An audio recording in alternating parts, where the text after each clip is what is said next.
Prime Minister Netanyahu, thank you for joining us. To begin, we want to focus on the recent developments surrounding the latest deal with Hamas. Now, the deal comes close to exactly 2 years since the Hamas attack on the 7th of October. We might see the hostages freed on the same day they were taken 2 years ago. Is this what makes this a good deal for Israel? Well, we accepted the deal, as did all the world. It was President Trump's plan. Hamas says that it accepted the deal. Now the onus is on Hamas. This plan consists of 2 parts. The first part is releasing all the hostages. Israel makes a tactical withdrawal, stays in Gaza. And then the second part is meant to demilitarize Gaza and disarm Hamas. That will be negotiated. Prime Minister, just to follow up, so what happens if Hamas does not release the hostages? What will Israel do? How Israel will change its stance and the strategy? Of course, I can't tell you if Hamas will agree to it. I think that it's possible.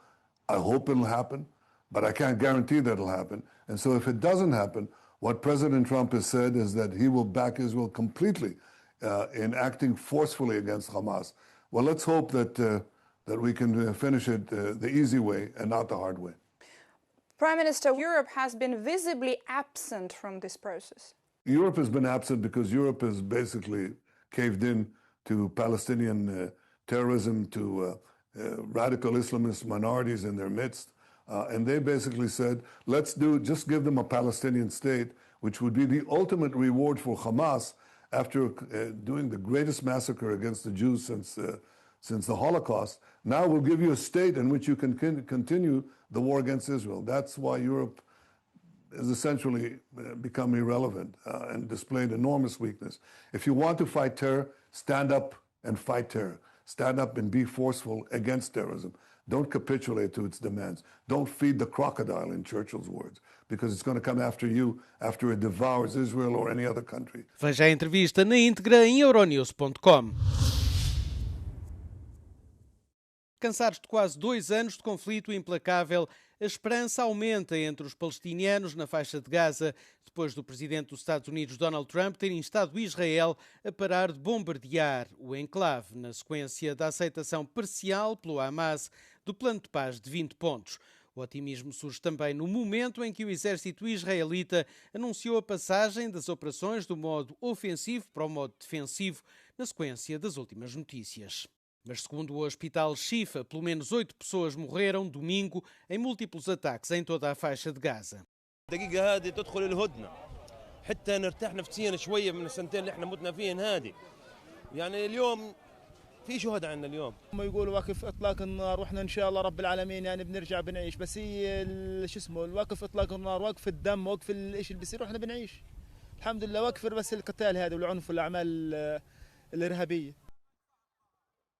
Entretanto, Israel e o Hamas iniciam negociações indiretas no Egito esta segunda-feira, com as esperanças de um possível cessar-fogo a aumentarem. Os líderes europeus estão a trabalhar para garantir a segurança do bloco e responder às incursões de drones que têm acontecido no espaço aéreo da NATO.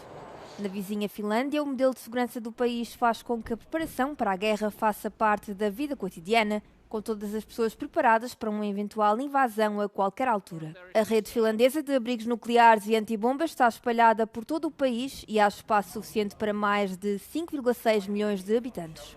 This is an example of the Finnish comprehensive security model. It's one of 50,000 underground bedrock shelters all across Finland. This one here in the centre of Helsinki is 20 metres underground. It has strong bomb blast protection and at its peak can hold 6,000 people, but it means that each person would have less than 1 metre squared each in a time of war. Esta política foi incorporada na sociedade finlandesa durante décadas, até porque o país tem uma fronteira de 1.350 km com a Rússia, a maior do território da NATO. Mas as preocupações com a segurança aumentaram desde a invasão de Moscou em grande escala da Ucrânia. We have had this idea that we need to protect our citizens, we need to protect the civilians, which is within our DNA. So nothing has been changed on that point of view, but yes, the public interest on our civil defense system has been rocketing. Apesar dos abrigos não estarem a ser utilizados para a sua função principal, estão a acolher jogos de hóquei e a servir de parques de estacionamento e de parques infantis. O modelo de segurança da Finlândia depende de todos, isto é, do setor público e privado, das ONGs e da própria população. Todas as casas têm de ter comida, combustível e água para 72 horas por pessoa em caso de ataque. A Associação Marta ensina as comunidades a atuar em caso de emergência.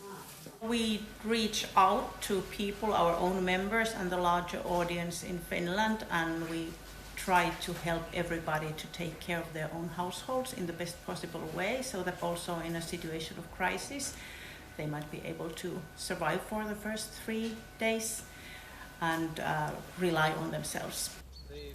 A chave da defesa é o exército, com os jovens a participarem num treino militar obrigatório de 10 meses aos 20 anos. Os recrutas finlandeses dizem que considerariam regressar ao exército se o seu país estivesse em guerra e que poderiam mesmo participar numa missão na Europa. If there was a new war, I'd probably think about it, like, at least. There might be a possibility that I would go, especially if it's something that, like, can help, like, keep up the peace here, like, keep up the peace of our people and the people of, like, other NATO countries. I don't know if I'd go to Ukraine, definitely not yet, because I haven't finished my conscription, but I think that if there would be a war that I also think would benefit the peace in, like, Europe and Finland especially, I think if need would be and I would be called, I think I would go. Os finlandeses afirmam que a consistência do seu modelo de segurança ajuda a manter a população psicologicamente forte. Acreditam que aconteça o que acontecer, não é preciso entrar em pânico porque o país está preparado.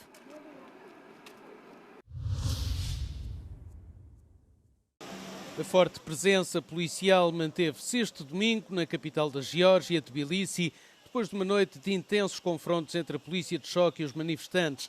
A polícia usou canhões de água para fazer recuar a multidão que tentou invadir os portões do Palácio Presidencial. Dezenas de milhares de pessoas reuniram-se para protestar contra o partido no poder, o Sonho Georgiano, que acusam de querer afastar o país da União Europeia.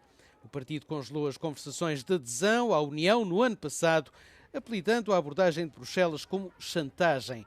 O Sonho Georgiano insiste que o caminho do país para a adesão à União Europeia continua firme. Na manifestação de sábado, a que chamaram Assembleia Nacional, os manifestantes acusaram o governo de retrocesso político e exigem uma nova liderança. A manifestação acontece depois das eleições autárquicas boicotadas por 8 partidos da oposição e ganhas pelo Sonho Georgiano. Com o aumento da procura por produtos alimentares naturais, alguns moradores de Atenas, na Grécia, decidiram cuidar de colmeias nos telhados de edifícios residenciais localizados no centro da cidade. Nikos Atsilias passa os dias a cuidar de colónias de abelhas que são voluntariamente acolhidas pelos moradores dos prédios. Tudo começou com uma experiência. Πήραμε 2 μελίσια στο σπίτι που χρειαζόντουσαν λίγο παραπάνω φροντίδα και ήθελα να δοκιμάσω λίγο πώς είναι η αστική μελισσοκομεία. Είδα ότι πάει πάρα πολύ καλά για τα μελίσια. Μας χαροποιούσε πάρα πολύ η επαφή καθημερινή με τα μελίσια και γι' αυτό το συνεχίσαμε. Apesar do crescente interesse da população, a apicultura no centro da cidade também apresenta obstáculos. Isto porque há sempre a possibilidade dos residentes serem picados pelas abelhas, algo que os preocupa. Όταν ήμουν στη σχολή και μαθαίναμε για τα μελίσια, μ' άρεσε πάρα πολύ η ιδέα να έχω τα δικά μου. Σκέφτομαι ότι και για το περιβάλλον είναι καλό, διότι οι μέλισσες μειώνονται. Οπότε, αν καθένας μπορούσε να έχει ένα μελίσι σε έναν ανοιχτό χώρο σπίτι του, πιστεύω ότι θα άλλαζε και το ίδιο μας το περιβάλλον σε μεγάλο βαθμό. Este verão, Atsilias cuidou de 30 colmeias que colocou em 7 telhados de Atenas. As suas cerca de 1,2 milhões de abelhas produziram 500 kg de mel e cada lote foi embalado e nomeado de acordo com a sua região de origem. O objetivo do apicultor de Atenas é que outras pessoas interessadas também se possam dedicar à apicultura urbana. Μετά από 3 χρόνια παρουσίας μας που μιλάμε για αυτό το πράγμα, πλέον έχει αρχίσει κόσμος και θέλει να το κάνει, επικοινωνεί μαζί μας συγκεκριμένα για αυτόν τον λόγο, να βάλει μελίσια στην πόλη. Οπότε, ναι, υπάρχει ένα ενδιαφέρον. Um dos desafios da apicultura urbana é o transporte das colmeias para as escadas dos edifícios na primavera, bem como retirá-las antes do inverno. As colmeias têm de passar pelas casas das pessoas antes de chegarem aos telhados. Για μένα αυτό που σημαίνει είναι ελπίδα ότι ακόμα και έτσι όπως έχουμε φτιάξει ένα πολύ άναρχο αστικό περιβάλλον, η πόλη, η φύση όσο έχει απομείνει μέσα στην πόλη ακόμα ανταποκρίνεται και μπορεί να δίνει ζωή. Quem já experimentou o mel urbano diz ser um fã incondicional e refere que o sabor é totalmente diferente do mel que é vendido nos supermercados. Even when I have tasted the honey from the countryside, from other producers, it's personally the taste for me is exactly what I want. É esperado que a apicultura urbana continue a crescer.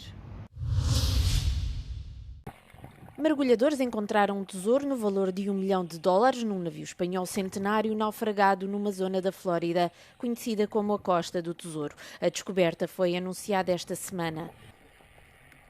O tesouro inclui mais de 1000 moedas de ouro e prata que se pensa terem sido cunhadas nas colónias espanholas da Bolívia, México e Peru.